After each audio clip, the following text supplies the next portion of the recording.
And the purpose must be to create a nation that conduces to the greatest happiness of the greatest number of people. That is what a constitution must be. And having set the objective of the constitution, you then frame a constitution to achieve that objective. Because we really do have a race problem. Those divisions are real. We see it in our politics, we see it in our trade union. We see that they take the divisions with them. Look at where people live in this US. You have enclaves in the Bronx and in Richmond Hill and in Brooklyn. They're taking the division with them. Women are dying in the streets, and we have a government pontificating running around campaigning for women's vote. No women should vote in this election coming up unless there is something done to the legislation as Magistrate Kim is advocating. That voices like ours that are not in the political trench fighting it out, voices like ours should become stronger. One of the things about the Caribbean is that we have never had one discourse. Bass will know the days of the New World and the Old World and the radical left and so on. What we had was this concourse of ideas, which I think in the early days of independence pushed us in a certain direction. We've got to move back to that point of having these multiple discourses. And welcome to this special show every Wednesday that we talk about things that are happening in Guyana. And hopefully we'll make a difference. My name is Salim Nasruddin, and I'm your host tonight on this special Globespan 24/7 live talk show. Of course, it's brought to you by Globespan, Nohar Singh and his team, Devin and Kumar. This show is live on Facebook as well as on YouTube. Please share the link, invite your friends and families so that they can be part of this discussion. It is a discussion, so if you have comments or questions, please have them made out in the comment section so that Devin and his team can pass it on to us so we can address those questions. While on that, I just want to remind everyone that the views and comments expressed on this show does not represent that of the management of Globespan, its principals, or the moderator. These are the sole opinion, views, and comments of our guests. As we speak today, and up until yesterday, there was a tremendous hurricane in the region. Our Bahamian brothers and sisters have been pounded. We pray for them. Any which way you can help, please do. The country would need and the government would need all your help and support. We're glad that the government of Guyana is considering some help for those people. And in any which way you can, in your little way, contribute through donation, cash or kind, please do. Today, of course, we are talking about it's the Manifesto season. What should Guyanese voters be looking for? And while on this show today, this evening, there'll be a poll on. The poll is on whether you have been reading these manifestos in the past when you are making your decision to vote. Please let us know. I think that is an important, critical, foundational question that all Guyanese need to know, especially the political parties, since they'll be expecting you to read their manifesto. Like I said, it's that season. It's the season of election where political parties are going to come to you by day and night on TV, radio, and social media, in your bottom house and with huge rallies, and they'll be coming for your vote. Billions will be spent to get your vote because your vote is expensive, and it is. And it means gold to political parties, diamonds for some of them, at least at this time of the year. The question you must ask yourself is, how much do you value your vote? What are you willing to exchange or sell your vote for? At the end of the day, it's a transaction. You give your vote for something you need that would provide you and your family a happy and prosperous life. The other question you must ask the parties is, why do you want my vote? What will you do with it? Can I see your plans for me? How realistic is their plan? How will you implement your plans?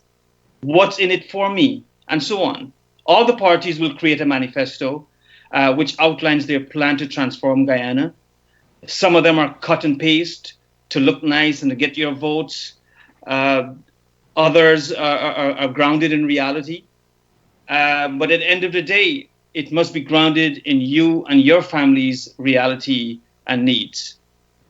So what should you be looking for in manifestos that's going to be coming over the next few months? To help us with this, I have two learned guests of mine, very qualified Guyanese analysts with me, and you've probably seen them on the screen. I have Joel Bagwandin, an economic and financial analyst living in Guyana, and Mr. Dhanraj Singh, founder and executive director of the Guyana Budget and Policy Institute. Both living, of course, he's living in Sanford, Florida. I hope you're safe, Dhanraj, as I am here in Orlando area too. So here's my first question, guys, and welcome again to this special edition where we'll be talking for the first time about manifestos. The presidential candidate for the leader and for the Justice and Liberty Party recently launched his manifesto, Mr. Lennox Schumann, the first to do so this season, and we commend him for that. The PPP also gave us a peek of what's going to be in their manifesto in a one-page ad, I believe, in one of the newspapers in Guyana. I know you must have read them, and I want to ask both of you your initial thoughts, what stood out, and what really made you want to read again or take a second glance at it. Joel, I will start with you. Again, you're starting with a junior guy. All right, good evening. All right, thank you for having me. All right, in all fairness to LJP team, I understand he was supposed to be in the show, but he's not here. So in all fairness to him, I don't want to go too detailed into his manifesto because my view is a little bit unorthodox. I don't believe in manifestos, but before I give you my unorthodox view, I will touch on a few things in the manifesto. The first one that stood out to me, I see one of his strategy is to have a lot of set up a task force to investigate GWI, set up a task force, something of that sort, which sort of mirror the approach taken by the Commission of Inquiries when the current administration went in there in 2015. Now, if I'm to use as a benchmark, the last one of the COIs cost taxpayers $50 million, and that was with respect to Gaisuku.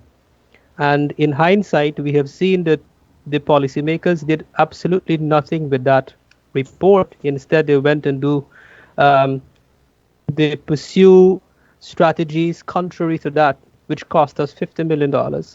So if the first thing that stood out for me, which doesn't make a lot of financial sense to me, why are we doing all this task force, which will cost the taxpayers a couple $100 million? Take GWI, for example. Another commission of inquiry will cost $50 million or $100 million. Why can't the board of directors present all the information to the minister and then you deliberate at the cabinet? What's the purpose of the minister? See, my view is that we're a small country with a small population. We have too much of a big government, which is very inefficient. I saw some data shared by some colleagues the other day, the rate at which our public sector grew from in the last couple of years. And in the last couple of years, the public sector, the size of it was bloated. What is the result of that and the impact on in terms of the service, the quality of service and the lives of people? So I don't believe in that approach. I don't think it's efficient. I think it's a wastage of resources. I think you need proper leadership and competent people at the board who could. We all know the problems. All these institutions, they have all these reports. Take it and strategize at the cabinet level. Now, in terms of the economic plan for development and so on. Some of the things in there are, I don't see how we're achieving them in 5 years, right? Um, I don't think they consider the cost factor in terms of, is it achievable? How will we raise the financing? When I look at the financial sector strategies, some of these things we already do.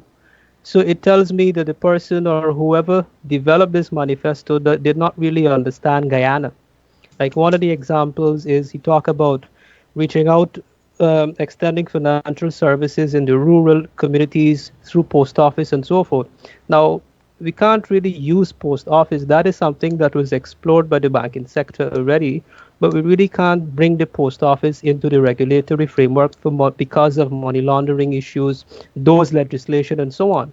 So it's a bit risky. It's not practical. So when we talk about rural development, we have to go beyond that. So those are my few comments, in all fairness to him, on the actual manifesto. Now, to tell you my actual views of a manifesto, as I begin by saying I don't believe in Well, we'll manifesto. get to that. We'll get to What? that in the course of the show. But I wanted to get Dan Raj's thoughts on the first manifesto on the starting line.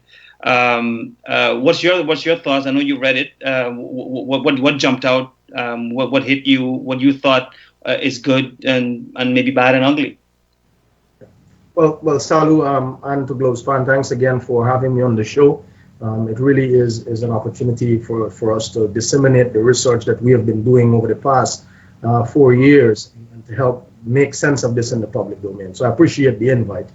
I'd like to echo what you as well as Joel said at the beginning, which is for a Steimer party, we'll have to commend the party for putting their manifesto out. And in some sense, we'll get to this later, however we view a manifesto, the fact that they have got one, they have put their ideas out and put it out there for the public to interrogate speaks well of them at the beginning. Now, in terms of the document itself, I have mixed feelings while reading the document, and I'll talk about the positives first that I see that pop out from the document. Mr. Schumann touched on some ideas that I think are really good. There are long-standing issues that needed to be addressed, and some of them are pushing the needle of thinking ahead. And so I'll talk about a couple of them. The first one, I think he elaborated on the issue of inclusive development and sustainable development. Wouldn't talk much about that. I think we'll have some sense of what sustainable development is. He talked about participation and decentralizing governance. That is something that I think is very key, and it has largely escaped the political debate. Page 16 of his manifesto, he hit a golden line where he said, local governments and regional, which I interpret as regional governments as well, or RDCs and CDCs and NDCs, must not and should not be at the mercies of central government and should not have to live on their handouts. Why is it that all of the taxpayers' money, leaving out municipalities, go to central government, and then every one of the region is there waiting like a child on Christmas Day, hoping that we get a piece of the cake? We have to decentralize government. And this is tying to another issue that he made mention about reforming the tax system, which I think goes hand in hand. I'll give you an example of what I mean. We have a number of taxes. We have VAT tax, we have income tax, we have fuel tax, we have property tax rates, local rates and tax, all sorts of taxes. We need to rethink this to make sure that we can identify what revenues go to central government, what taxing authority regional governments have, and what taxing authority local governments have. So you cannot expect, and this is a problem you hear at the NDC level all the time. You go to an NDC and you ask them, well, why can't you fix the drainage? Why can't you fix the street in your community? We don't have the money. Well, why you don't have the money? Well, they have issues of their own. Don't get me wrong. Their collection rates are bad. They don't have enough subvention from the government and all sorts of things. So I'm not going to get too deep into it. The issue we can come back to later. He touched on two key issues, which is decentralizing the government so that you're not always and at all times be at the mercy of central government. That ties to linking with reforming the tax system. He talked about the issue of safety and security, and he emphasized the need for technology to be used in our force response system. I applaud that. Do you know what the average response time is if a shooting happening at a house, a robbery, or a fire breakout in Stanleytown, for example, or in Kanji, and you call the fire truck? You know what that response time is? I can probably run across Warbeach River by the time the fire service get there. And so my point is, he is looking at some of the issues that are tied to people everyday safety and security, making sure that we can use technology to better place these apparatus and place stations and place fire equipment where they actually serve a purpose. All right. Now, he made mention of some other things like addressing the issue with GWI and water quality and all of that, and I think it's good. One other novel idea I think that popped out was connecting the tongues. I think it's good. When you look at the Guyana economy and where we want to take it in the next 20 years, it's important for us to have good connection of transportation connection of the major commercial hubs, which are the tongues. And so, however he decided to build on that idea, I think it's something worth looking forward to. Now, let me touch on a couple of things that I think were the gray areas. If you have a manifesto and it's 62 pages long, it's 60 pages too long. I was almost drunk in the details. I think there is room for weeding out some of that details and speak more clearly to the issues. I agree wholeheartedly with Joel's point that it appears as though the entire government would be replaced by special purpose, what he calls SUT, S-U-T-T, basically another commission of inquiry or another special task force. My problem is this. If you have a public agency that's not functioning well, it's not delivering the performance that you expect, change them. Put these organizations under performance audits, not financial audits alone, performance audit, and hold people accountable to it. So just don't set up every single commission for everything you want to address, and then it costs millions and hundreds of millions of dollars. Now, the other issue of where I think he lost some ground, it lacks a lot of specificity. You talk about you want to change this. We need to know what exactly you want to do and how long you're going to take. You want to end poverty in 20 years? Tell us that. You want to halve poverty in 20 years? Tell us that. Give us some benchmark so that way we're able to understand the effort that needs to go in and weigh our expectation as to whether this is doable or it is not doable. All right? And I think the other aspect of it is when I look at the core values and sort of what the party stand for, it was almost as though it stood for everything. It was just too much of information into the document. We can comment on specifics, but that's sort of my overarching response. In my reading in preparation for this show, I sensed that there was almost an enlarged version of a government, a bigger role for the government.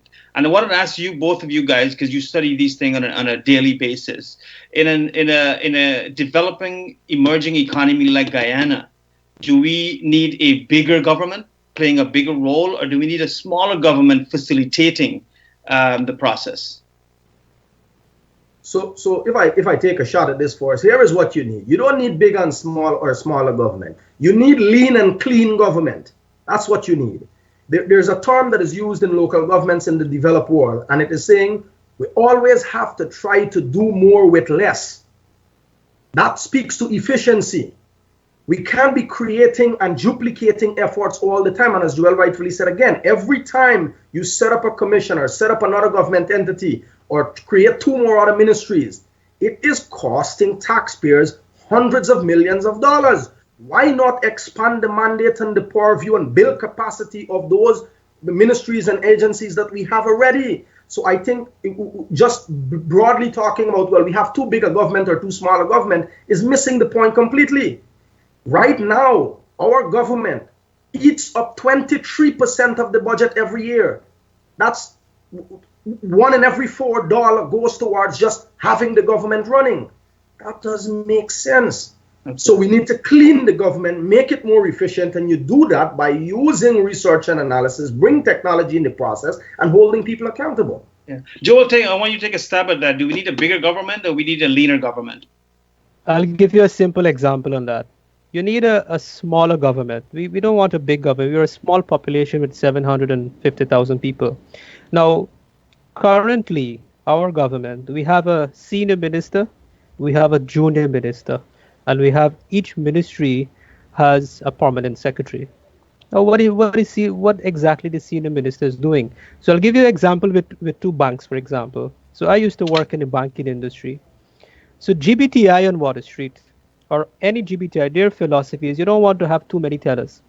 You go into Republic Bank, you got about 15 tellers. You go into GBTI, you got half that amount. You got about 6 tellers. If you do an assessment for a half an hour and ask any customer which line you think move faster, GBTI line always move faster because the 6 tellers are under more pressure. So when you're under more pressure, you deliver. You deliver more efficiency.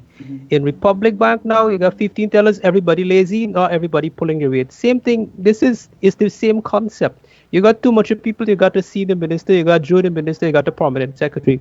So then the senior minister can say, you junior minister, you do this. Then he can say, permanent secretary, you do this. So who's doing what? So a smaller government with defined portfolio would be more efficient, right? So that's my simple take on that. Yeah, and the other thing that I picked up, and we'll spend a few more minutes on this before we move on the wider discussion of manifestos in Guyana, is I did not see anything of significance on the private sector development and working with government and building more capacity in the private sector and giving more leadership role to the private sector and so on. Is that something we should be concerned about if a manifesto does not contain a strong private sector element? Joel, go on. Definitely, you can't. An economy does not. An economy in this contemporary world cannot develop in isolation from the private sector. Our private sector when you look at our GDP, accounts for 90% of GDP in terms of the expenditure. It's the largest employer in this country. So we can't ignore or exclude the private sector from a manifesto. We need the private sector to advance development. We need the private sector to give them more investment opportunities so that they could invest more, so that they could create more employment and make more profit and continue. That's how an economy grows. So it's I don't know if it's a mistake or that's just part. I don't know, but you can't just ignore the private sector from a manifesto or from a strategy, especially for the next 5 years. What are you doing for the private sector? We see, for example, and these private sector members recently in the media have been talking a lot about the local content policy and foreign companies. We've seen the kind of incentives that foreign companies get in this coming here to invest. That is all good and fine. Nothing is wrong with giving them incentives. But what about the private? How would we push our local companies?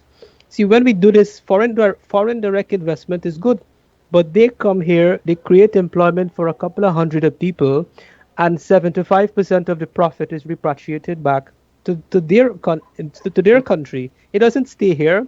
A local company, that profit would stay right here and reinvest right here. So the benefit far outweighs a foreign company coming here, right? So when I look at Schumann's manifesto, he didn't make reference to two important things that I think is important in that regard. He talked about establishing a research and innovation park. And I think that's a good idea. Again, however you intend to develop and roll this out, what the devil will be in the details. But the principle on which it is built in making sure that you're looking at ICT and research and innovation and establishing a research park is important for that kind of innovation that we want inside of Guyana. He also talked about establishing EPZs, what in economics we call them export processing zones, special economic zone, SPZs, whatever you call them. But they're oftentimes geared towards setting up these special places with incentives package for industries to invest and sort of benefit from synergies and all of that. But there's one thing that I see keep missing in all, and this is not just today and the present round of manifestos. As a boy growing up, since I'm listening to political parties, and that is the issue of copyright laws. The private sector, local private sector, continue to get flagged many times by some of its critics in the media that they're lazy, the private sector is not innovative, they're not taking enough risk, they're not wanting to make enough investment. And I'm like, hold on a second. Why should an individual, a speechwriter, an artist, a performer, a business, spend money and research and innovate. And when they put that product or that idea on the market, they have no way of recouping their investment. How exactly do you intend to drive innovation and build a private sector, capital-driven market without copyright laws? I remember a couple of years ago, I asked a president of Guyana this, and his response was utterly disappointing. He passed the idea off as though it was just some college textbook concept that I'm reading. But every single one of the economies that we admire and we adore to today, and they have grown tremendously over the past 5-10 years on what they have achieved in development and growth, you have to protect research and innovation. So I don't see that anywhere, and I think that's a huge red flag. Absolutely, and I think in today's world, creativity and innovation is the new commodity. Yeah. And that needs to be traded, especially in places like Guyana that needs it. I want to switch a little bit. Like I said earlier, the PPP also gave us a quick glance at what to expect in their manifesto. And in all fairness, they haven't come out with a manifesto yet, but they've given us some pointers, about 20 points, what to expect in their manifesto. 3 things that I saw, I wanted your comments on. They said they're going to reopen the sugar estates. They're going to have 50,000 jobs in 5 years and 50,000 house lots in 5 years. Your comment on that, is that possible? Does it make sense to do some of these things? So whether or not it is possible would be unfair for me to comment unless I know how you're gonna get there. And so it's always easy to say, I will do this, I will do that, and that's okay. What I'm interested in the details is the how. How do you intend to create these jobs? I want the specifics. So unless that is provided, I really can't comment as to whether this is realistic or not. On the issue of Gaisuku, however, this is a tricky slope. Trust me, nobody have argued and cautioned against Gaisuku as much as I have, I guess, in my own generation, and I'll be reserved with that. I can be proven wrong.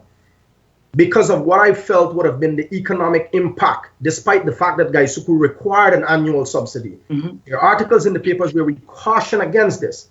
The government went ahead and, as Joel said in the beginning, they ignored the commission of inquiry and just closed the estates and do what they felt. Now we're seeing some of the impact, though it's being masked by other issues and discussion. Should we open or should we open not is a question that I'll have to think about more. What I do know for sure is that if you intend to open the estates, you just can't say, I'm going to open it back. What are you going to do to clean the corruption and the inefficiency in Gaisuku? Let's not kid ourselves. For decades, Gaisuku has been drowning in its own management inefficiency. You talk to workers. I have a brother who works in the estate, and that he depended on his livelihood. He lost his livelihood in 2015 when the government closed the estates. He's back to farming today. So I understand the struggles that the workers who depended and gave their life towards this industry, what it meant. But I think it's disingenuous for any political party or leader to say, we're going to open the estate, we're going to do this, we're going to give you back your jobs. Yes, I want you to go a step further. You have to have a plan in how you're going to make Gaisuku sustainable and how to keep that organization under check. Too much corruption, too much inefficiency. And if you don't do that, then what are you doing? All you're doing is delaying an ultimate demise of the industry, which will come whether 10, 20, 50 years from now. Yeah. Joel, your thoughts on that? Now, that Gaisuku happens to be when I first started writing columns. I have written extensively on Gaisuku to the point where people start to say, this is my baby. Now, the question of reopening the estates, if you ask me, there is no right or wrong answer. In my previous analysis, I talk about the social and economic impacts. See, when we say that Gaisuku is draining the treasury, it's a myth to think it is draining the treasury when you understand how the economy works. Every year, $10 billion are used to pay wages and salaries. From that $10 billion, you pay PAYE, you pay NIS. The people who you pay, the 9,000 people, they also sustain the village economies. They spend in the market, they spend in the vendors. So that sustain village economies, and all the money still find its way back into government revenue in the form of various taxes. They go to the supermarket, they pay VAT. They put the savings in the bank takes that money, which is savings, which becomes part of its portfolio, and lend it, and it creates a multiplier effect. Isuku also bring in foreign currency exchange that helps to stabilize macroeconomic stability or exchange rate, the Bank of Guyana reserve. Now the that's the workings of it in terms of the impact on the economy. Just to give you a little bit of overview without going into too much of details. Now, to answer the question specifically, is it practical to reopen it? Now, it's a very complex, not really complex, but tricky. Yes, there is a need. We can argue to reopen it. The question is, like Danrad said, how? How are we reopening it back? We have seen all the failures, and the failures of Gaisuku over the years is the industry has failed to evolve. That's one. Why? Danrad spoke a little bit extensively on corruption, so I wouldn't touch on that, but that is a big factor in terms of the failure. Competence was another one, and lack of timely investments in the industry. You look at these estates, the equipment, these things are probably 100 years old or as long as the industry exists. And ironically, sugar is the reason why all of us are here. Sugar brought the East Indians and the and our African brothers, right? So our ancestors are here because of sugar. So it would be very sad that we have to destroy this industry. Sugar is viable. Now, if we're going to fix it, we can't fix it to pile up a whole pile of debt. This $30 billion bond was not properly, and this is a consequence of big government again, because if you follow that story, between NISIL and the finance ministry and the agriculture, there was a whole confusion and whole fighting among these ministries in the same government. Now that is an example of a practical adverse consequence of a big government, right? You can't make decisions come to a decision within your own self. Who is suffering? 16,000 people. My analysis, which is a conservative number, the closure of that industry, the downsizing of that industry has taken out, with the articulation I gave you previously, roughly about $40 billion from the economy in terms of money circulating. And everybody in the street could feel this. Everybody complaining, everybody, black, white, blue, green, everybody could feel this. You come to these sugar industries, they're ghost towns, they're depressed states. Now, we got to get rid of the debt. If we're going to open it, we got to write off some of that debt that we have. That $30 billion more, we got to come up with a proper investment strategy. What are we going to do? Now, financing is the issue. See, I saw the Ministry of Finance sign a line of credit arrangement with the Islamic Development Bank. I don't know why a lot of people are not talking about Islamic financing, but Islamic financing is very different from development financing from the CDB and the World Bank and commercial banks and so on. The model of the financing is different. So my proposal would be, look, to finance this thing, don't worry with the commercial banks and the traditional forms of financing, because Islamic financing, they don't lend based on interest rates. They share the risk and the losses. So if we get the Islamic financing to come and finance this industry, right, they would ensure that it is done properly. So for me, that is how I see the industry could be reopened, with a proper strategic plan to fix it and in the right equipment that we need, whether it is to producing refined sugar and other byproducts of sugar. The industry has evolved tremendously. So that's my take on the sugar. So there's 2 points I want to make before you move off the topic, and I've heard this in the past, and I want to set the record clear on this. The argument that the government used to close the estate was that was made to the public was it's draining the treasury. Right? Here what the evidence shows. On average, the industry required a subsidy anywhere between 8 to 10, sometimes maybe 11. It fluctuates between 8 to 11, 8 to 10. Call it on average $8 to $10 billion a year. All right. Now, you close the industry down, and I guess the assumption there is that you're going to save this money. You don't have to dole this money out to subsidize the industry. In the process of doing that, you cut thousands of jobs, and as Joel rightfully said, that has a serious economic impact in the local and community level.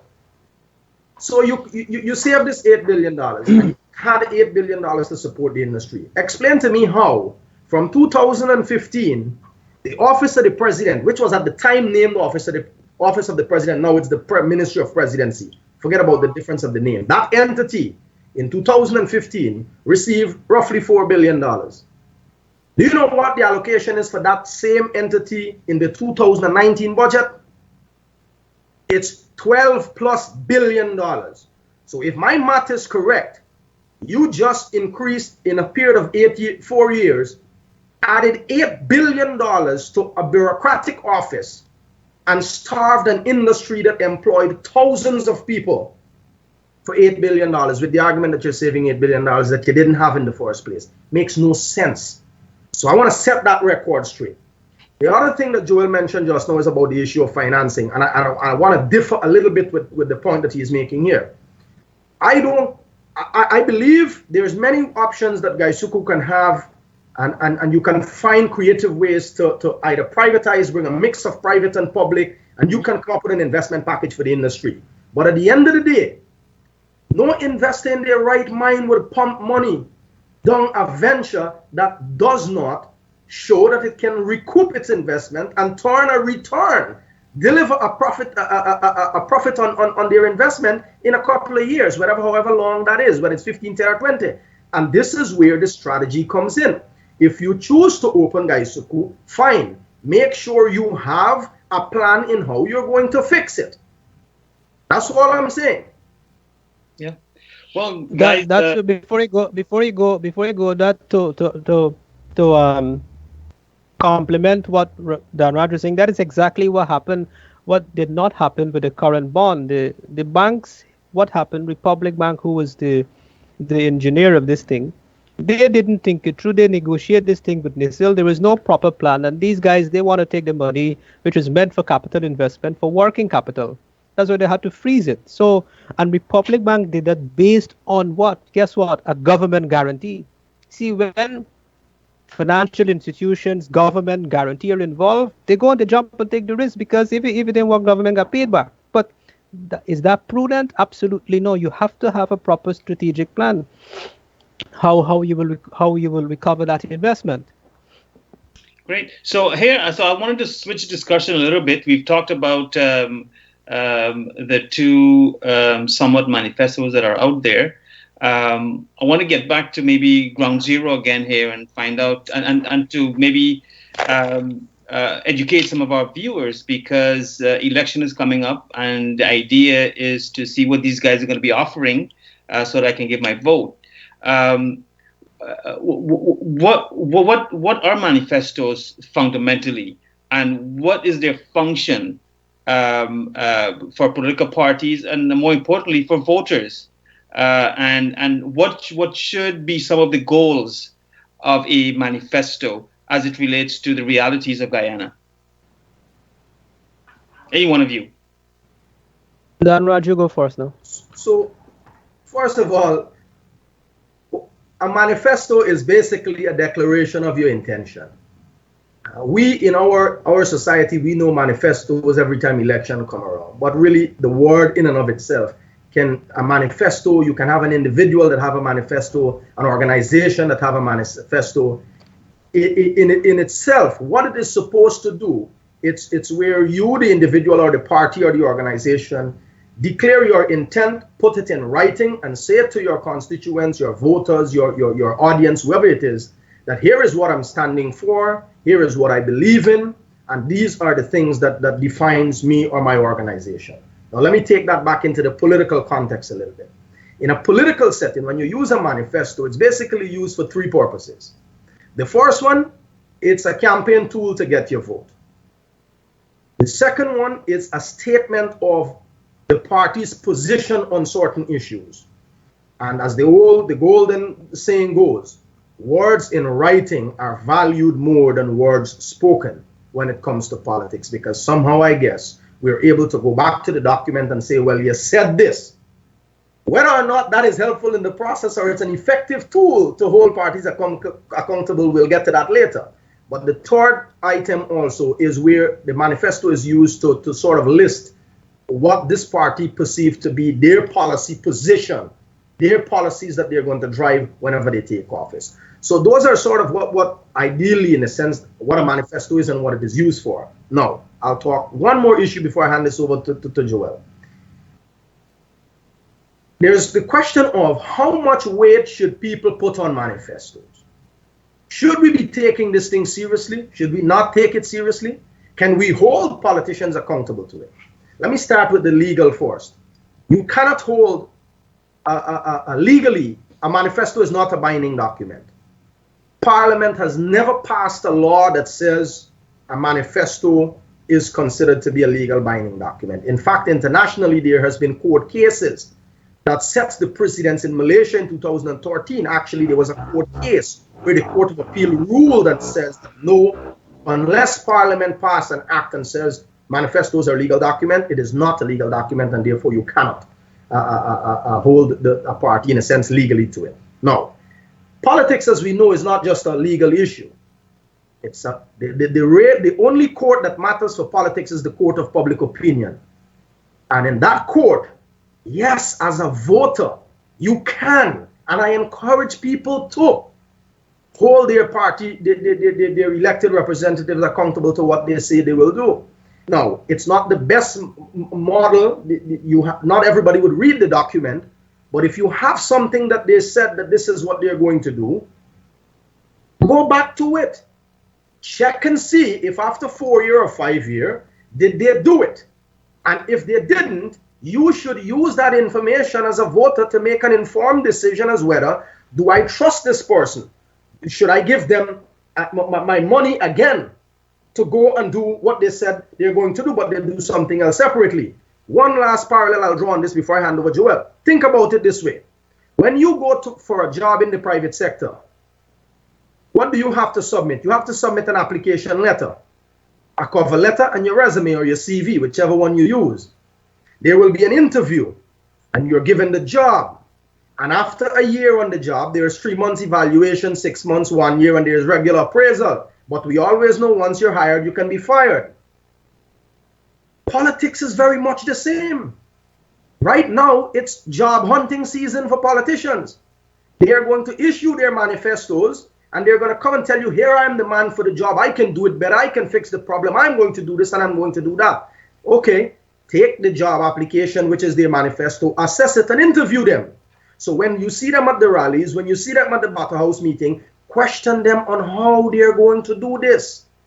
And if you decide to give that politician or that party the chance to run your government and spend your money because you're the one who are pumping the money in the public purse, then when the period of 5 year or 4 year, however long they spend in office done, it's your responsibility as a voter. It's your civic duty to then again ask, well, how did you do? Did you perform well? And if you didn't perform well, why would I give a man a job again? Renew his contract, so to speak, if I'm pumping money in your hand and you're not doing anything that is giving me a return as a taxpayer.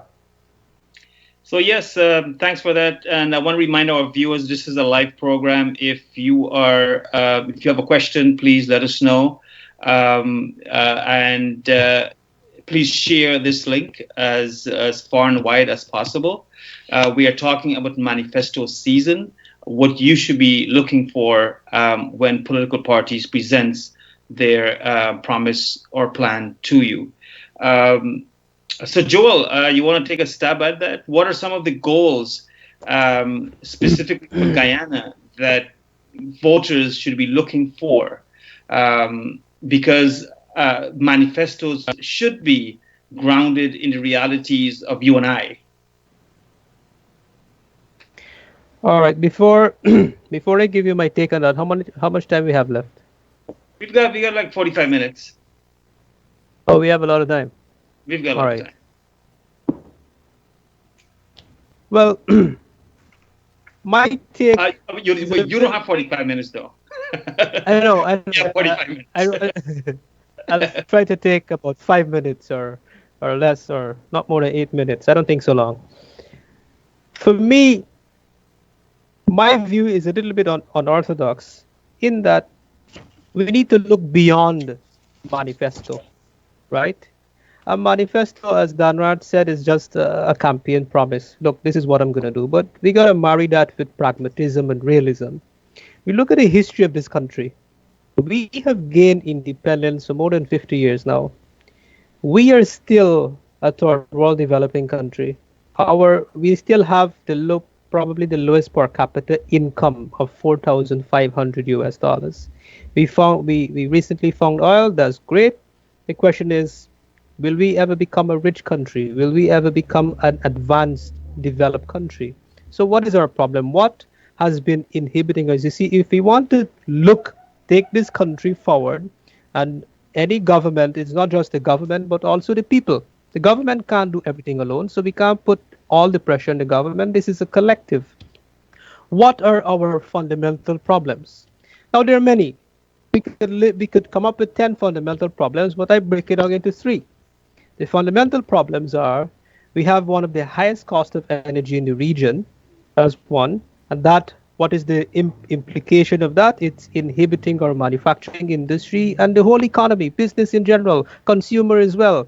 If I'm to give you some stats, in Trinidad, the cost of energy for residential is about $5 US. Guyana is $19 to $23. Commercial tariff, Trinidad is $8 US. Guyana is $28. Look at that. 5 and 3 times, 8 times greater. Industrial, Guyana is 25 US. Trinidad is $2 to $3. So this is why Trinidad is where Trinidad is today. Trinidad, I believe, if I'm not mistaken, was declared a couple of years ago as a developed economy. So energy fuels everything. We consume it, we use it in our homes, we drive our cars, the manufacturing industry, energy is the main thing. That's one. The second one is we have a huge human capital deficit. The last labor force survey that was done by the funded by the IDB and the Bureau of Stats, it shows that less than 1% of our labor force possess tertiary level education at the level. Saying, Joel, you're saying from a broad perspective, as a goal, energy should be in a manifesto as a priority. So what do you believe should be in a manifesto? If I'm looking at a manifesto, what should it tell me about energy? We need to find ways to significantly reduce the cost of energy. And I don't want to use the term manifesto, but we need a long-term development plan. Not 5 years, but beyond 5 years, 20 years. We have seen the effects. We've had 23 years or 20 years of two different governments. They're just playing, musical chairs. And one coming and disrupting the other one and changing plans. And this is not helping us. So everybody need to sit. This is where we're going. This is what we want to achieve, and we need to take it to Parliament. For me, you take it to Parliament and get a 2/3 majority vote, and this is where we're heading. So any government, this is our goal to develop this country, right? Because it's costing too much of confusion and too much wastage of resources when one government go in and they come up with a whole different plan and squash this. We're not heading anywhere like that. So coming back to human capital deficit, why did we have this deficit? And guys like you are the results or the fruits of the reason for that. Historically, a lot of people flee this country because of politically motivated crime and violence.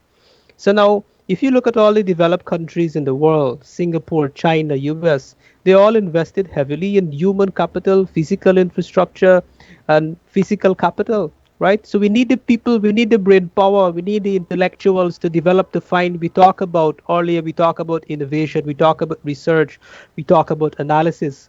How do you think we're going to do that if we don't have the brain power to do it? We can't depend on a few people to do it. The qualified people in this country is a very small pool compared to 750,000. So we need everybody. So that's the biggest deterrence. We need to see a strategy for that.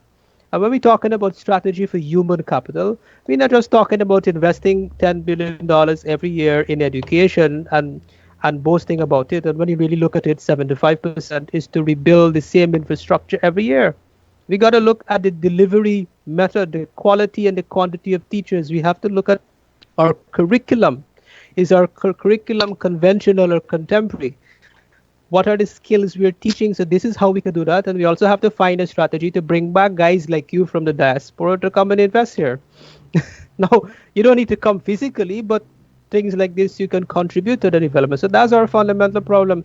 The other one is that Raj talked about it earlier, and we all talk about it, is fiscal reform vis-a-vis taxation. We have too many taxes: property tax, excise tax, duty. I do work for a client. I have a company I do some work for that is in the medical supply business. And imagine they import medical supply to supply the government and to supply the private players in the private hospitals, and they have to pay 10% duty plus 14% VAT. So we're increasing the cost. This is just one example. Agriculture. When you look at our economy, where it's performing, where agriculture is underperforming. All the other sectors are underperforming. Them to give you some numbers, transportation, all these other sectors are largely underperforming. We have three sectors which make up 38% of GDP has been keeping this economy afloat. How could we diversify and rebuild these sectors? So that is what our manifesto, our long-term strategy has to focus on, which I'm not really seeing in the one I read. Mm-hmm. Good. Joel, I shared some slides with you. I don't know if you can pull two of the slides up that talks about education, health, and security, because I want to talk a little bit about what I expect or what I look for in these manifesto as we move the conversation a bit forward. And if that's possible, if you can pull those slides up, is that possible?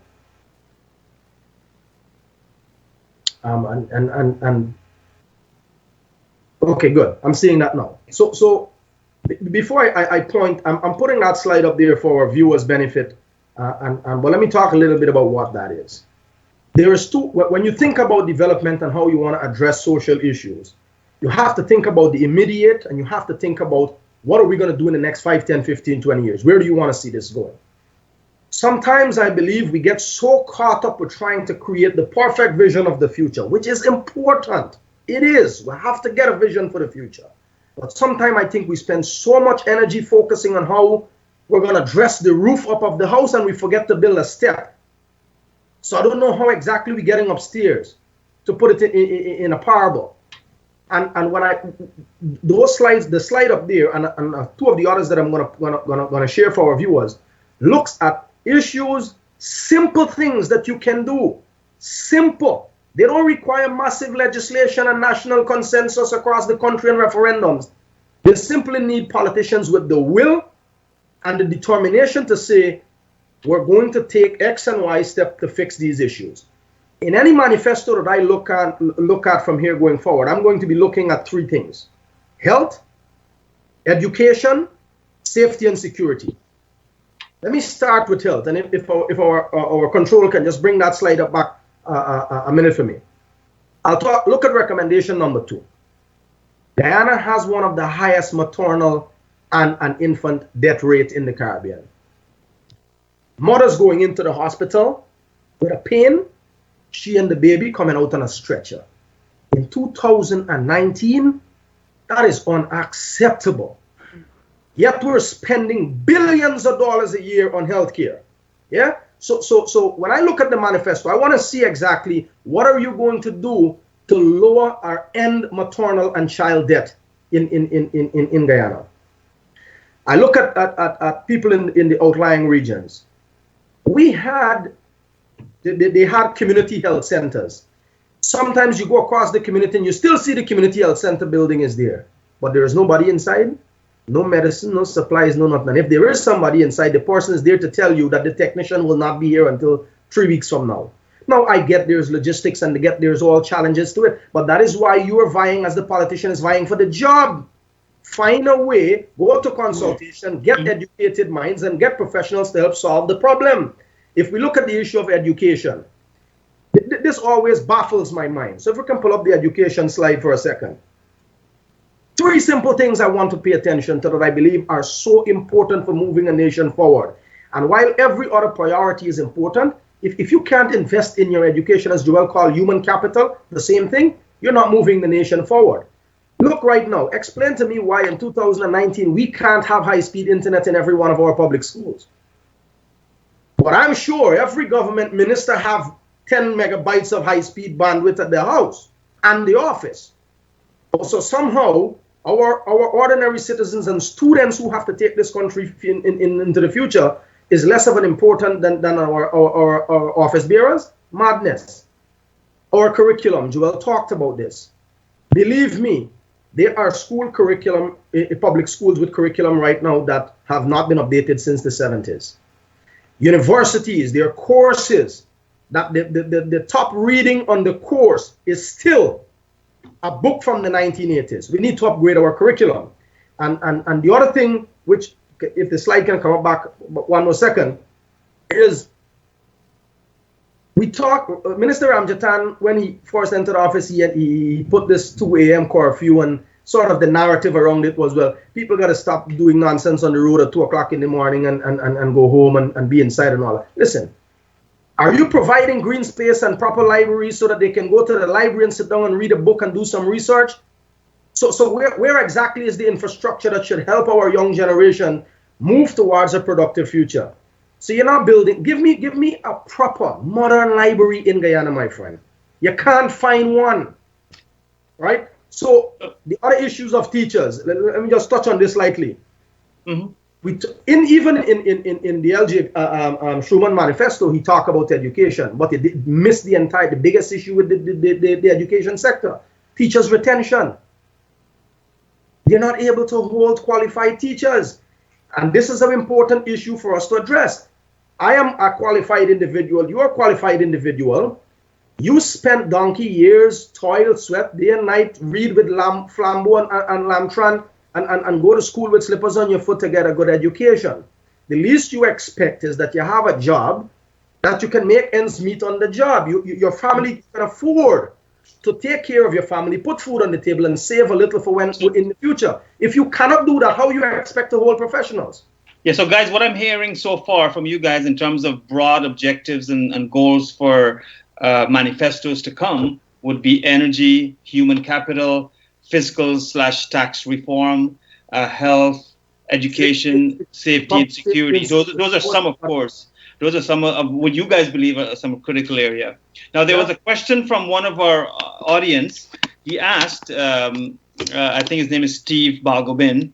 He asked, what makes you guys qualify to lecture Guyanese about, and I did promise him that I was going to address this question, what qualifies you guys to address Guyanese, about what they need in a manifesto, what Guyanese need. And before you guys go, I just want to say on my own behalf that I've been part of 2 very successful manifestos in the past that have been able to articulate the needs and so on in Guyana. I've spent more than 12 years in Guyana in almost every village doing social work and so on. But that's not the point. I think what's important is that all of us, inside and outside, has a contribution to make to Guyana. And I would like to hear from you guys what makes you believe you can lecture Guyanese about what needs to be in a manifesto. Dhanraj, your take. What makes you qualified? So I'll tell you, I absolutely believe, and I want to thank the viewer for the question. It's a legitimate question. Absolutely, absolutely. I, however, believe it's not the appropriate question, and I'll explain why. Democracy is not a spectator sport.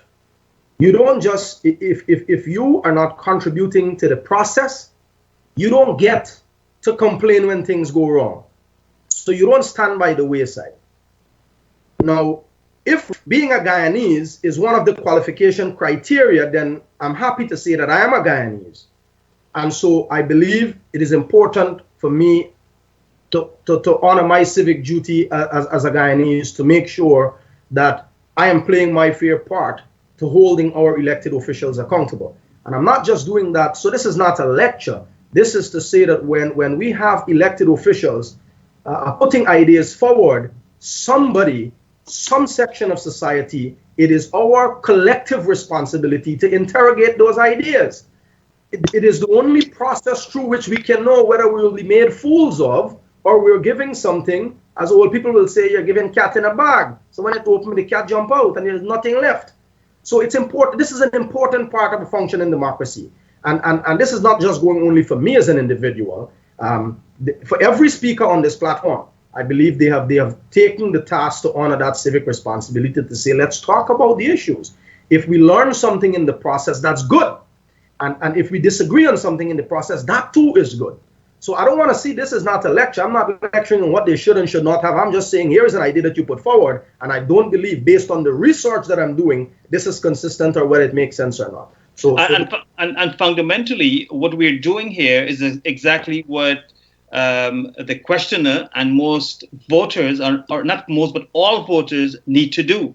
Yeah. Look at the manifestos that's out there, read it, examine it, dig deep, and ask the tough questions, because your vote is gold. Yeah. Joel, why are you qualified to lecture Guyanese about manifestos?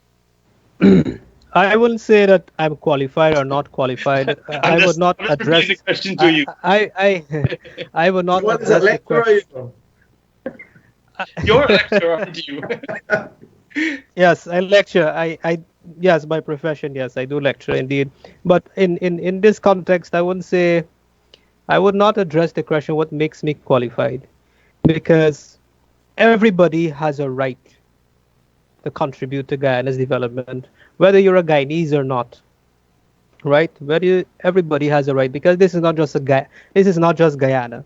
But I saw some of the questions he asked, and I wanna zoom in on some of the specific questions he asked. But on that point, anybody, you don't need to be qualified to talk about Guyana. Anybody could talk about Guyana. You go in the rum shops, in the corner shop, everybody talking about politics, everybody talking about how hard guava season, every single person. And this is how national policy and framework are shaped. When you bring brain power together in a room, that's how you develop strategy. We talk about innovation earlier.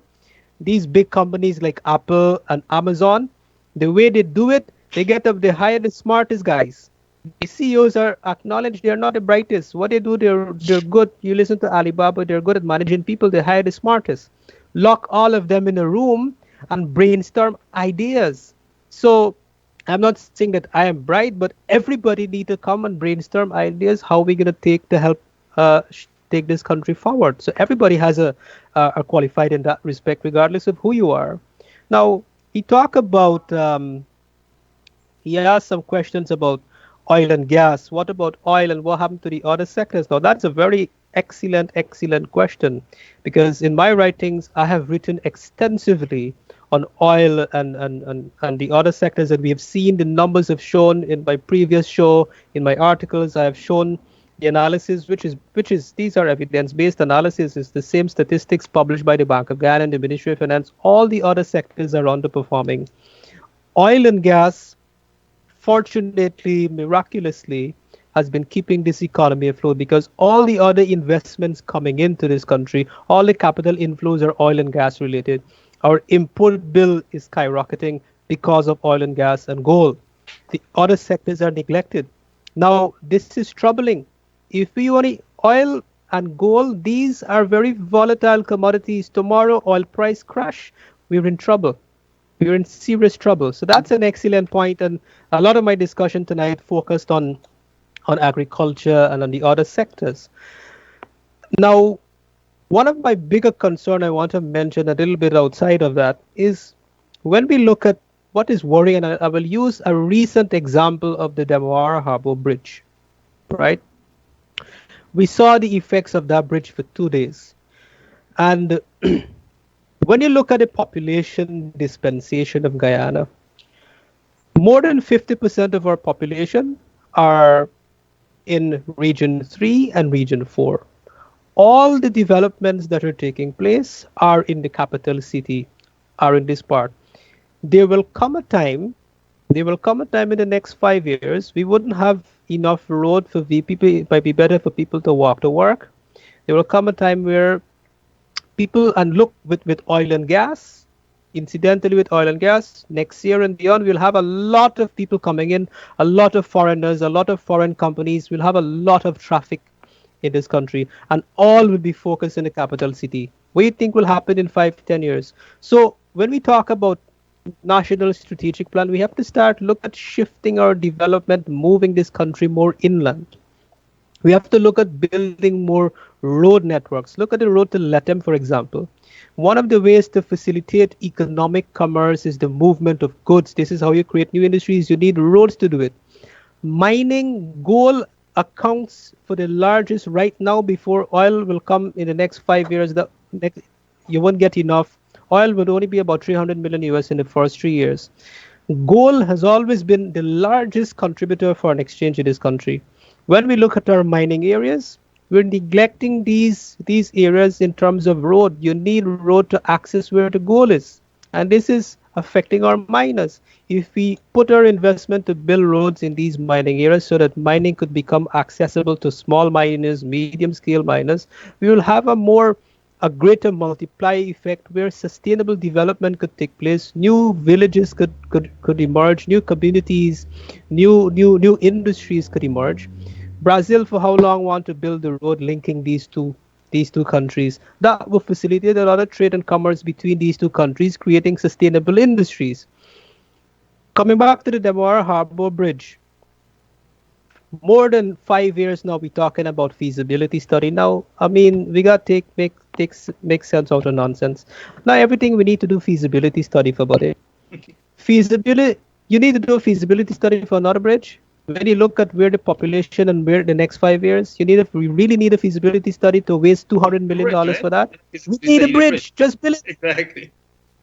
You need a bridge. Build it. So it's lack of vision and lack of timely action that's causing it. Is unfortunate. I saw some Facebook people posting, well, it's good thing these West Bank people in comment, but they're failing to see the bigger picture, failing to see the bigger economic consequence. The last time that bridge broke down for ask you, because you did say you are an unconventional thinker.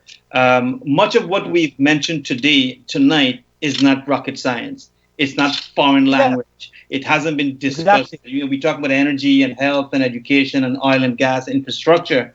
What has prevented Guyana in the last 30, 40 years, or even the last 5 years since we've had an enlightened government over the last 4 or 5 years, what has prevented us from doing exactly what we're talking about right now?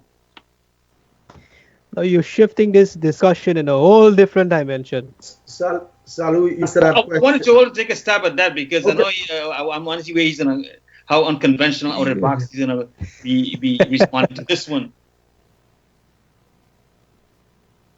No, because it is an issue. If you're gonna have a promise, you better have a plan on how to implement that promise. So a lot of these promises or ideas that you've been talking about are not brand new. A lot of them have been around for many, many years. However, like the bridge, we just can't seem to build a bridge. We got to do a feasibility study and then discuss who got money out of that. And then we can think about building the bridge and so on. So why do you think we're stuck at base one and can't move forward?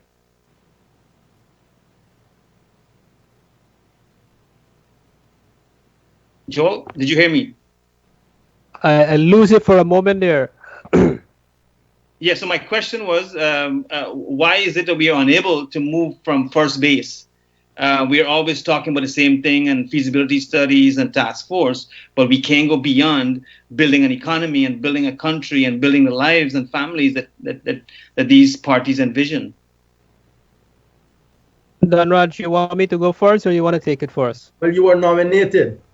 Yes, I nominated you, Joel. No, I'm losing you a little bit. I hope I'm not breaking up at your end. All right, so my answer to that is very simple, very, very straightforward, and very hardcore, which we can't ignore. The straight up frank answer to that is our political economy. That's it, our political economy. Let me give you an example with, there's a lot of academic literature, a volume of academic literature on resource curse and Dutch disease. Now, when I read this literature, I said this literature as an academic myself, it's all a bunch of garbage. All a bunch of garbage. There is no such thing as resource curse. Really, you're going to say mineral curse, gold curse, sugar curse, rice curse? Really, are these things curse? No, not at all. The mineral itself, the resource itself cannot be a curse. Then what is the real curse? I heard, and unfortunately, I have to say this. There was a business forum where His Excellency made a presentation, and I think he was very ill informed to say that our six sisters, we rely for a long time on them and the six sisters as a curse. I think he read too much into the academic literature. The resource cannot be a curse, then what is the curse? The policymakers who are responsible to administer, manage, and make the best efficient use of it. So it comes to answer you, frankly, it's the political economy, our policymakers, the politicians are the ones who are holding back this economy by fighting each other and all these sort of things. We can't develop like that. This is why countries like Singapore, when I can't remember the president name, the guy who transformed Singapore without any natural resource, without any natural resource, people call him a dictator and these sort of things, but it was strong leadership and the people simply trusted him. Same thing if you look at Dubai. Dubai is a monarchy, same thing. We here in Guyana, we can't develop because we keep fighting among ourselves. And you know what the sad thing is, and I tell my students this, for 50 years, our politicians exploit the illiteracy of the population. Remember I referenced earlier of our brain drain issue and less than 1%? So a large percentage of our population educated at the primary level, secondary level, a lot of them are not educated. So politicians exploit that. And that is what has been keeping our country for the last 50 years. Daniel, what's your take on that? Why are we unable to get off first base? So there's of course many things that is involved in the process, but the two things that I would put my fingers on. The first one is, look, when you staff government ministries and implementing agencies with friends and buddies and people who you know because they voted for you and the relative of your first cousin, explain to me how you expect to move any conversation beyond the point of talking about it. You can't. You have to get people who have the ideas and talent and capacity to implement. I've sat on multiple forums at the Caribbean level where the common narrative in the Caribbean, not just Guyana alone, is that in Guyana, in the Caribbean, we have an IDD problem. It's an implementation deficit disorder. We talk all the time about grand ideas, but never can implement them. And that is because, let me talk a little bit about a concept that academics talk about, but we don't flesh out in our policy discussion. Technocracy. Every country that has successfully moved from an impoverished nation to a developed nation have a strong layer of technocracy. You know what technocracy is? It simply means technocrats, people who are not politicians, they are career professionals. Our public service system was initially set up that way. A permanent secretary, hence the name, permanent secretary, is supposed to be that technical professional in the ministry. But give me a permanent secretary now that is not a political appointee. So what you have done, you have eat away, you have diluted, you have eliminated the layer of professionals who are supposed to be the guardians of public resources to see implementation through, to continue projects even after government changes, and to move the needle of progress forward. You don't have that anymore. Everybody is dancing on the political song. The other thing is when you look at every time we talk, I think politicians, they overpromise and they underdeliver. And this comes back to the question that the viewer asked, what makes us qualified to answer and to lecture to use his words about their manifesto. They go out at election time, they spell all the grand ideas, they get the public to get all excited and say, oh yeah, we're going to support you for it. when they get into office, the question becomes the how. They're lost at it. I'll give you an example. Brazil is one of the largest economies in the world. When it comes to agriculture, especially sugar, you don't need technology from the US, Canada, or China. You just need to turn south. Go to Brazil. They have the solution. Why have we as Guyana not integrated with Brazil and South America, but has always associated ourselves with the Caribbean and the small island states? One problem: our poor education policy. Ask how many of us can speak fluent Spanish. We can't. Our education system has not emphasized this from the primary level up to the secondary. So how are we going to Brazil? Who are we talking to? How are we engaging the people? How are we engaging Venezuela? So my point is, when you look at why we don't get anywhere further, its first place begins with getting the right person for the right job. And you cannot do that if politicians are just going to start these things with friends and buddies. And on a related question, again, parties are going to be coming with these manifestos. They're going to come with all this grand plan and promises and so on. Do you believe, both of you, do you believe our current political leadership in the entire spectrum of the political landscape in Guyana, do they have the bandwidth to execute and deliver on any manifesto that they might come up with? I'm quite sure if we were to implement any of the manifestos in the last 50 years, we would have been in a better place today. So I'm asking a very basic question. Does our political leadership in Guyana, across the board, do they have the bandwidth to execute and deliver on their promises? If I'm to jump on the one first, that Sure. Yeah, go ahead, Joel. You guys hearing me? Yes, we can. That's a fair question. I would say we need strong leadership. We need strong visionary leadership. That's one.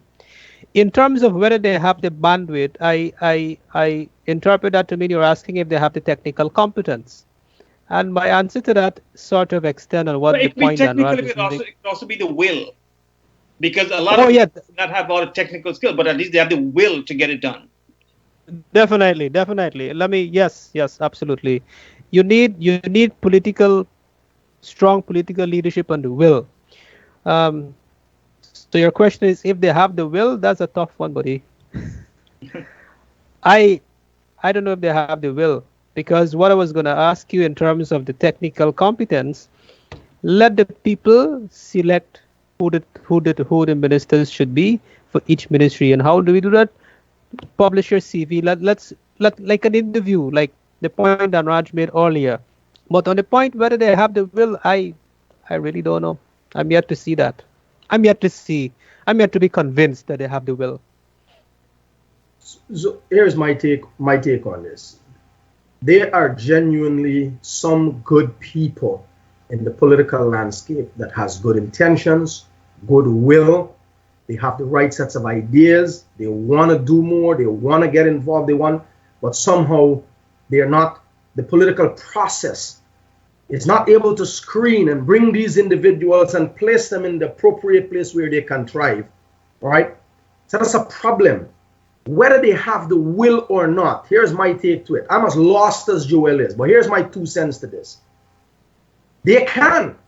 The potential is there.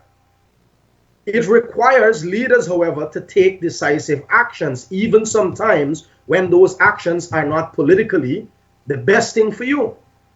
I've always heard this talk about when we look at some of the issues that we have, that we need strong leadership, and Joel is absolutely correct. But here what we cannot hope on.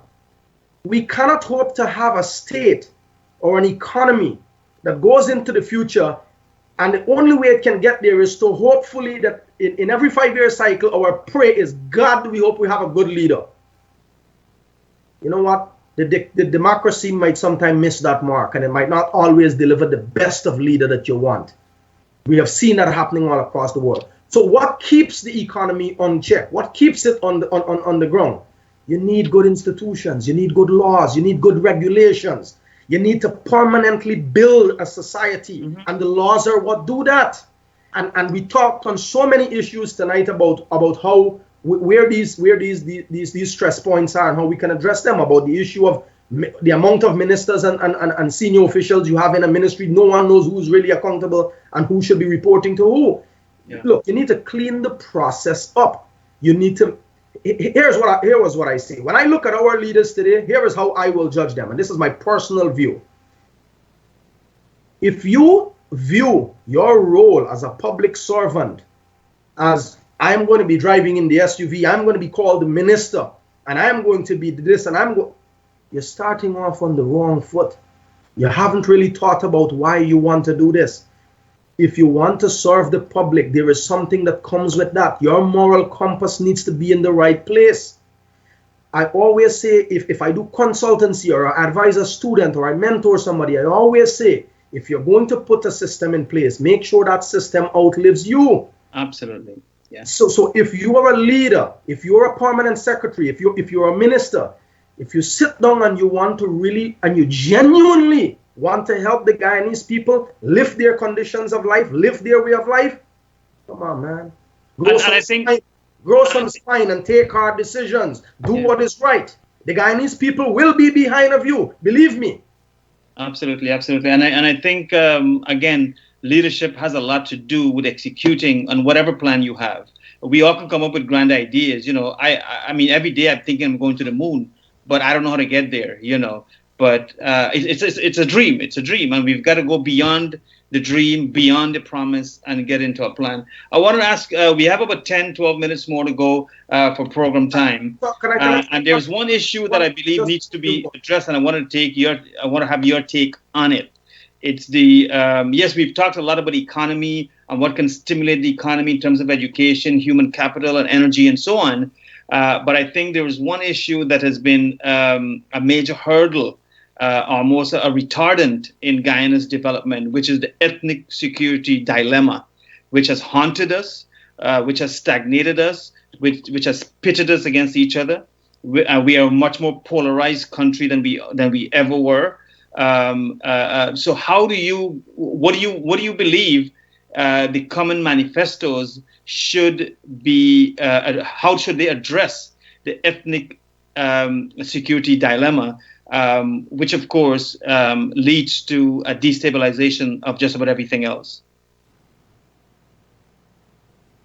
So I will start my response in this by echoing something that Joel said earlier. Politicians have really exploited our weakness as an electorate, as a public, and as a nation to their own benefit over our history. It came down from our colonial masters at the same time, so it was not a problem that somehow we started on ourselves. But here is where I think some solution lies. First of all, let me make it clear. Solving the racial problem in Guyana is not going to happen overnight. There is no quick fix. There is no magic wand. There is no leader who's going to emerge tomorrow and suddenly everybody is going to work in harmony and forget that we have issues with one another. But there are concrete steps we can take to move that needle of progress one step at a time.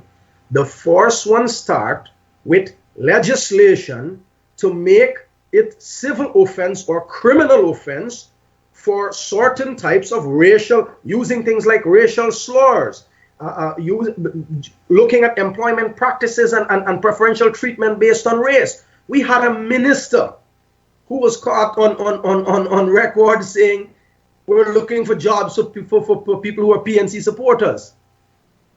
Things like these, when you're a public official, you have a responsibility to set the tone. That's what leadership is about.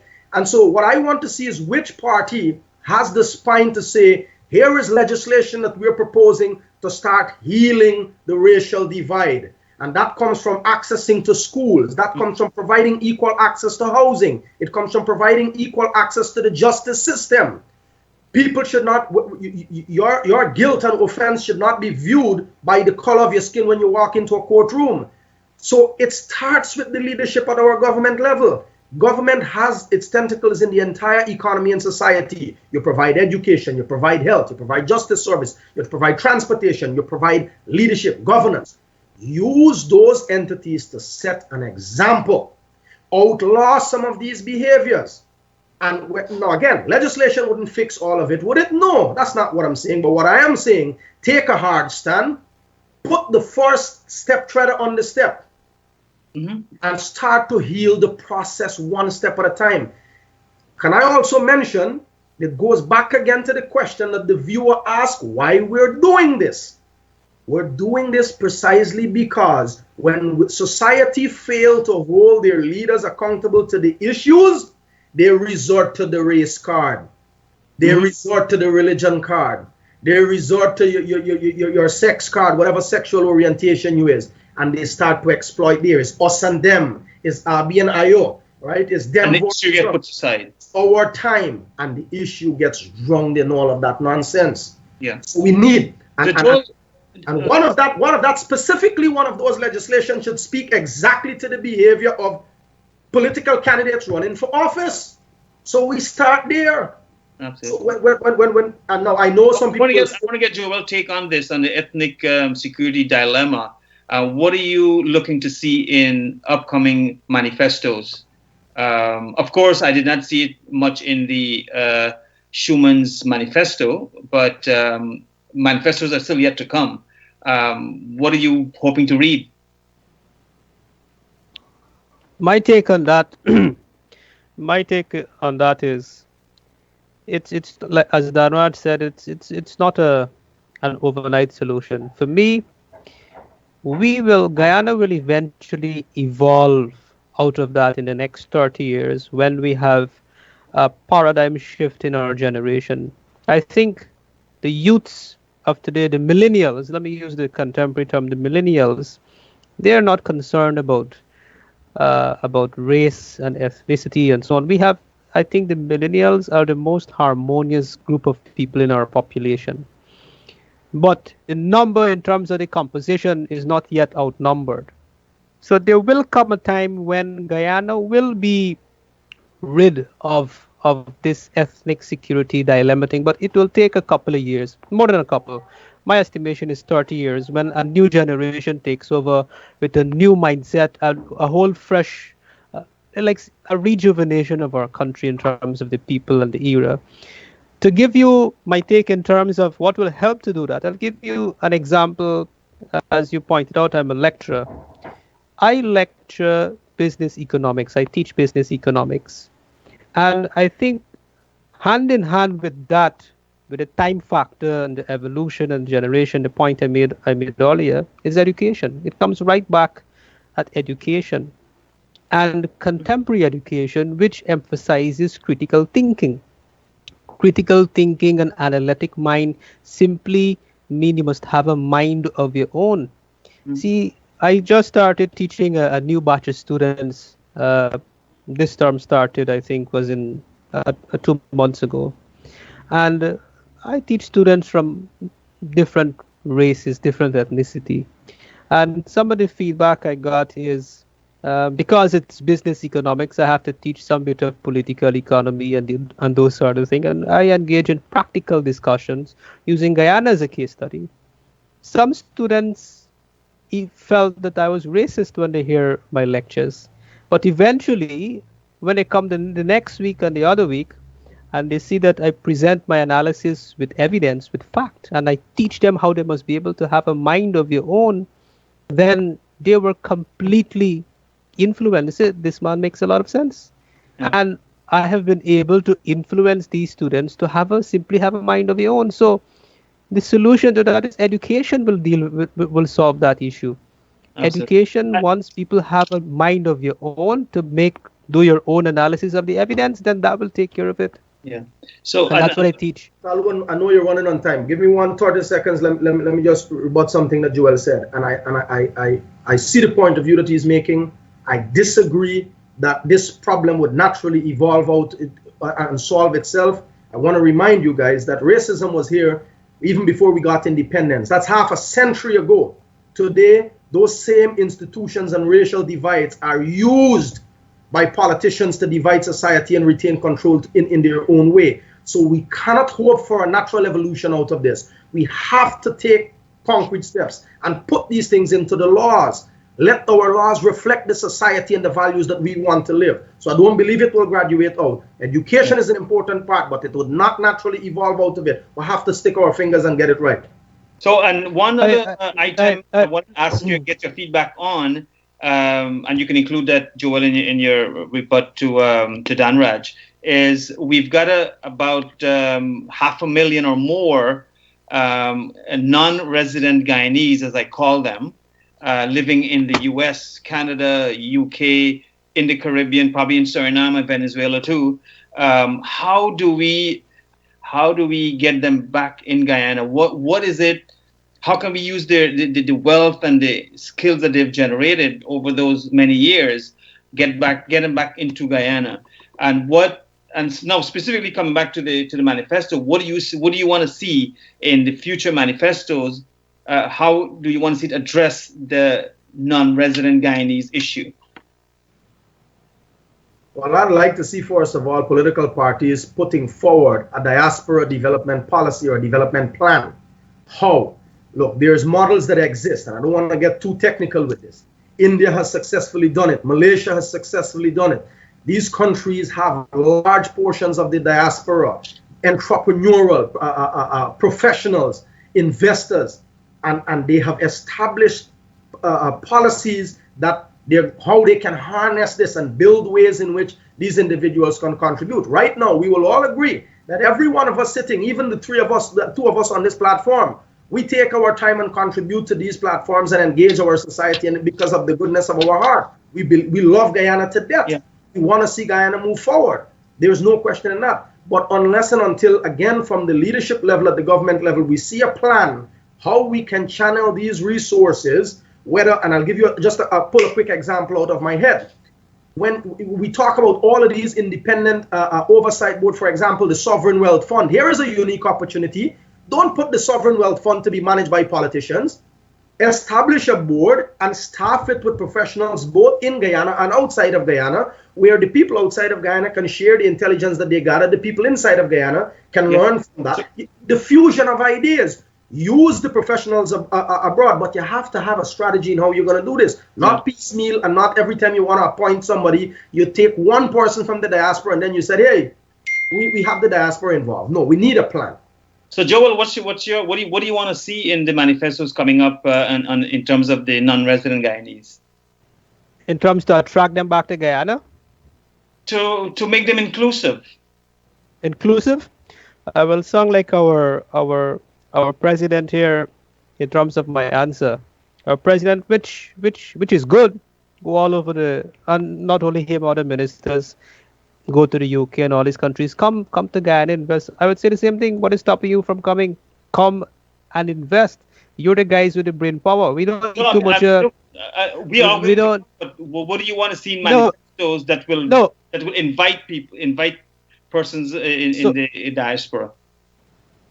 I think I've been reading the budget, right? In all fairness to the administration, there's a lot of benefits in there in terms of duty free and those sort of things for the migrants coming in. So I wouldn't add to that. We already have. I think we have an attractive package to get you guys back. The thing is, we have to look on the opportunities and how we're going to exploit these opportunities. So I give an example with agriculture. We keep talking about agriculture, and we're talking about countries, the most developed countries. Agriculture is the engine of growth. It's a sustainable sector. The world has just over 7 billion people. Food will always be in demand. There will always be demand for food. I was looking at some stats in the Caribbean. The CARICOM alone import $4 billion a few years ago in food. It is estimated that by 2020, the import bill for food for CARICOM would be $8 to $10 billion US. Now, $10 billion is more than twice our GDP figure. Guyana, Belize, and Haiti provides just over 50% of that.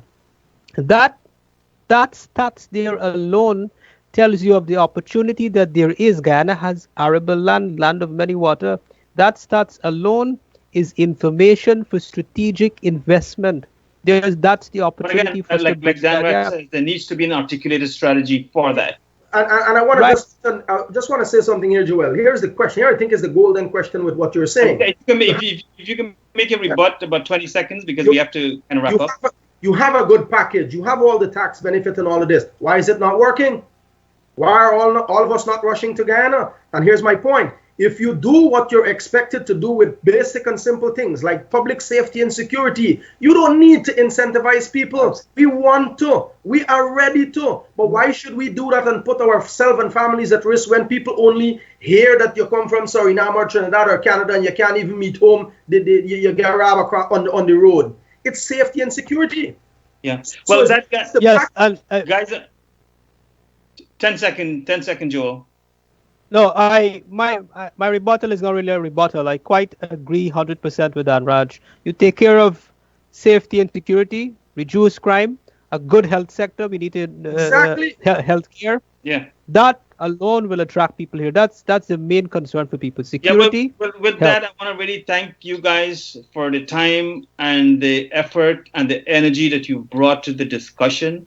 It was very healthy, and I think this is a discussion every home in Guyana needs to have around the dinner table or the breakfast table.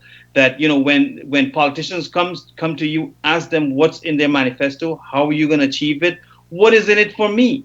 And a lot of you are going to be voting. Ask that question: what am I voting for? Unfortunately, many of us vote for other reasons besides the real issue, you know, for jobs and security and investments and education and better technology and better housing and so on.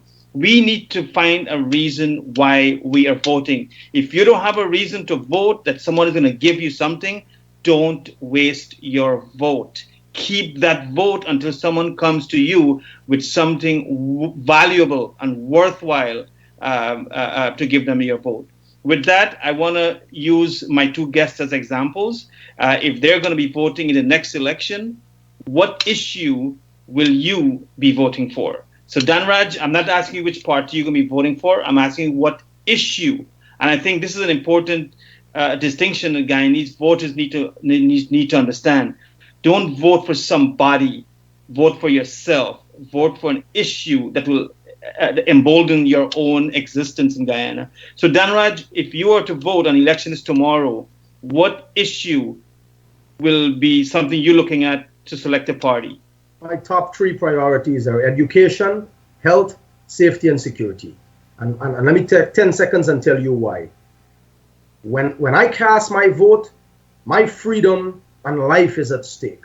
When I cast my vote, I am putting my future in somebody's hand. When I cast my vote, I am basically saying, I'm going to give you my money to do the things that I expect you to do that gives me a path to prosperity and a way to raise my family. I'm giving you my vote so that if I run sick and I go to the hospital, there's at least Panadol, for God in heaven's sake. All right. So when I decide where I'm putting that X, that's exactly some of the things I'll look for. Now, there are many other things, but those are the three basic things that I'm going to look for first. Absolutely. Address them properly, then I'll start to listen to you a little bit more. Joel, what are you, if election is tomorrow, what are the issues that you think will motivate you to vote for a party or another? Well, you're asking me what I will vote for. That's a question that I'm still thinking about. I mean, I've already articulated all the issues and the things that I want to see in terms of development and where the country should be heading. I'm yet to see what's on the table to make that decision. I'm yet to see what's in terms of issues. I think I articulated all my key points: education, cost of energy, investment in infrastructure, and these sort of things. Development of creating new industries. Those are my big areas. And of course, I want guys like Danraj and you to come here. So crime, safety, and security and health.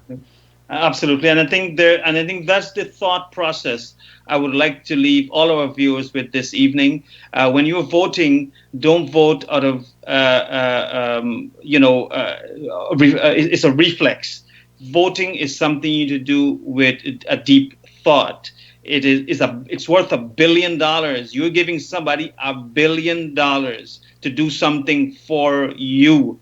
If you know that they're not going to do anything for you, don't give them. If you know they're going to do something in a specific area, then pay for that. For example, what these guys are saying. So with that, I wanna close this program and say how glad I was to spend the last hour and a half with these two learned brothers of Guyana, sons of Guyana, and I look forward to talking to you guys again when the PNC and the PPP and other parties would have revealed their manifesto.